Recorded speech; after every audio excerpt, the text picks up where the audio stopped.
orang lain datang dari negara lain ke sini, tiap hari membanggakan leluhurnya, tiap hari bercerita keunggulan leluhurnya, tiap hari kita harus mendengarkan riwayat-riwayat leluhurnya. Kalau orang nggak sholat, berarti dia nggak punya akhlak kepada Allah. Ya, akhlak itu ada akhlak kita kepada Allah, akhlak kita kepada Rasulullah, akhlak kita kepada Al-Quranul Karim. Assalamualaikum warahmatullahi wabarakatuh. Bagaimana kabarnya saudaraku? Semoga baik-baik saja ya. Ada sebuah video di mana di situ ternyata pernah terjadi pertemuan antara Kang Deddy dengan Habib Rizik. Karena kita tahu sekarang bagaimana perseteruan antara mereka berdua masih sampai sekarang. Yang dimana Habib Rizik dibayang-bayangi akan ditertibkan pondok pesantrennya. Kemudian Kang Deddy masih berbekas mungkin pernyataan yang menyatakan bahwa beliau itu adalah syirik begitu. Ini menarik saudaraku ya, kita akan saksikan bagaimana sih pertemuan dan kedekatan yang pernah terjalin antara Kang Deddy dengan Habib Rizik. Ini dia videonya. Jadi apapun yang digambarkan dalam sertifikat sebagai makhluk hidup, dianggap makhluk hidup. Ya, kayak Arjuna apa segala macamnya. Sebab dulu Wali Songo pada saat memakai wayang, ditarik pelan-pelan supaya dari alam pewayangan ke alam real. Dan kalau dibuat sekaligus kan nggak bisa. Nah makanya Wali Songo dulu menciptakan tokoh ini ya, Semar, Petruk. Itu sebetulnya dalam pewayangan yang asli nggak ada. Wali Songo yang buat. Wali Songo yang buat. Nah orang-orang inilah yang mempengaruhi ahli-ahli pewayangan tadi untuk mengenal agama. Tapi Anda pikir sangat banyak sekali benda-benda makhluk-makhluk ciptaan Allah di alam semesta ini yang kita bisa tuangkan dalam bentuk seni tanpa melanggar syariat. Banyak. Cari nanti identitas baru.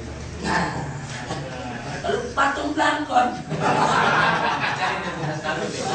Patung belangkon, patung beca, patung teknologi, patung planet Mars, bulan, bisa, indah. Kalau dibuat indah. Nah, saya berimajinasi lagi.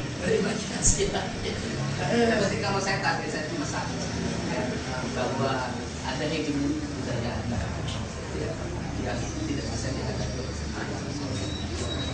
Dan saya termasuk orang yang berikhtiar daripada orang mengidolakan Spider-Man.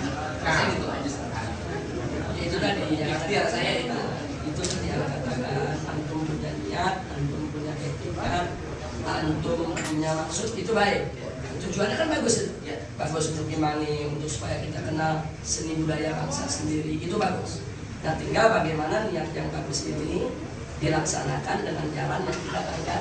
Karena bercerita itu yang dulu di patung ini, di situ tempat judi, di situ tempat mabuk, di situ tempat rentenir, dan di situ ada saung yang tempat kumpul orang, di situ tempat pesan perempuan. Jadi susah berapa puluh tahun nggak ada yang sanggup bubarin itu nggak jadi. Saya pasang itu nggak ada, hilang semuanya. Tapi bukan karena Bima rekamannya ya sebenarnya. Jadi alhamdulillah, jadi antum bisa membubarkan kemungkaran tadi, itu udah bagus. Tapi tentunya kan kita nggak boleh membubarkan kemungkaran dengan menciptakan kemungkaran baru. Dan tidak menjadi kemungkaran. Jadi artinya apa yang sudah antum lakukan dengan yang baik, etikat baik, maksud baik, dan hasil yang baik, itu secara objektif harus disyukuri, harus diterima kasihkan. Nah, ada pun yang tadi ternyata ini melanggar syariat, katakan nggak sengaja, ya kan? Tanpa maksud, ini kita perbaiki. Ya. Nah, perbaiki. Dan umat Anda yakin, kalau masalah-masalah begini kemudian diperbaiki, umat akan makin cinta selaku muslim. Anda yakin? Habib Abdullah juga makin hormat. Selama ini juga hormat. Alhamdulillah. Alhamdulillah takut ngomong deh. Jadi nggak boleh takut ngomong ke FPI. Kita di awal di belakang saya. Alhamdulillah. Pernah dia. Gitu. Enggak, tapi dialognya sekarang kalau besok punya dialog. Antum tulisin ayatnya, hadisnya, bukunya, kan mesti begitu. Jadi supaya Pak Bupati makin apa? Mantap. Oh, ada hadisnya, ada ayatnya, ada fatwa ulama, jadi makin mantap. Jadi harus kasih tugas. Masya Allah, terima kasih banyak ya. Terima kasih banyak. Ada FPI jadi gubernur. Jangan. Nggak mesti ana. Nanti ada saatnya ya. Sekarang kan sudah relatif berpengaruh, tinggal cari orang yang figur yang cocok. Pelan-pelan, insya Allah. Karena itu patung-patung dulu kan mercusuarnya Soekarno. Bung Karno ingin apa? Bicara mercusuar, ingin tunjukkan ke seluruh dunia bahwa Indonesia tidak miskin, Indonesia berperadaban, Indonesia maju, bikin Monas, bikin patung, bikin macam-macam. Anda pikir saat itu mungkin zaman-zamannya revolusioner, tapi kemari mesti diperbaiki. Iya, jadi nggak boleh ada patung-patung baru. Insya Allah, mudah-mudahan. Jadi bisa buat masuk ke Mando. Anda minta nanti Habib Abdullah dengan ulama-ulama lain dialog secara intensif dengan Pak Bupati dengan yang lainnya. Mudah-mudahan ke depan bisa lebih bagus lagi. Ya. Dan berkah. Jangan nanti begitu dialog dengan Habib Abdullah, ente bikin patung Habib Abdullah. Bikin kacau dah. Sekarang lebih banyak yang bikin celengan besar-besar di pleret bro. Yang mau semarin di pleret. Anda kalau beli apa? Beli Gucci, Anda beli Gucci, terus beli buat apa? Pas bunga tuh yang gede-gede, Anda beli di pleret. Anda taruh di rumah, wah bagus. Patung Semar itu yang paling gede di pleret. Di pleret, iya. Berarti ente punya tugas. Ujung ke ujung.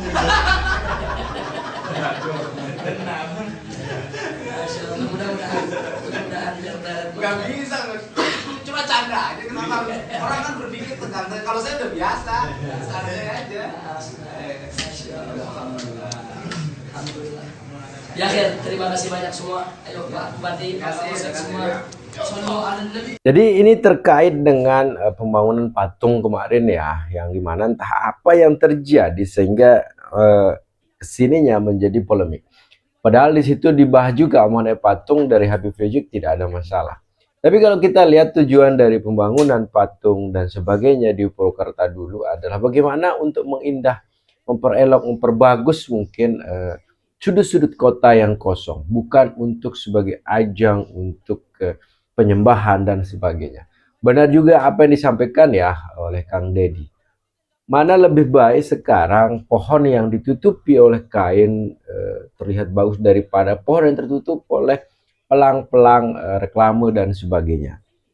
Tapi entah apa yang menyebabkan sekarang mereka berdua ini seolah-olah seakan-akan ada gap yang memisahkan mereka berdua. Orang yang luar biasa, yang banyak hal yang kita bisa contoh dari mereka. Tapi sekarang apa yang dilakukan oleh Kang Deddy lebih fokus bagaimana menata dan membangun Jawa Barat untuk lebih baik, begitu ya.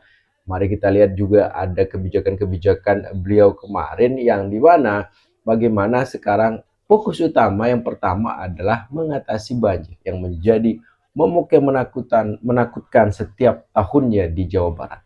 Jadi segitu saja videonya saudaraku ya. Semoga video ini bisa memberikan inspirasi dan kajian terbaru untuk saudaraku semua ya. Assalamualaikum warahmatullahi wabarakatuh.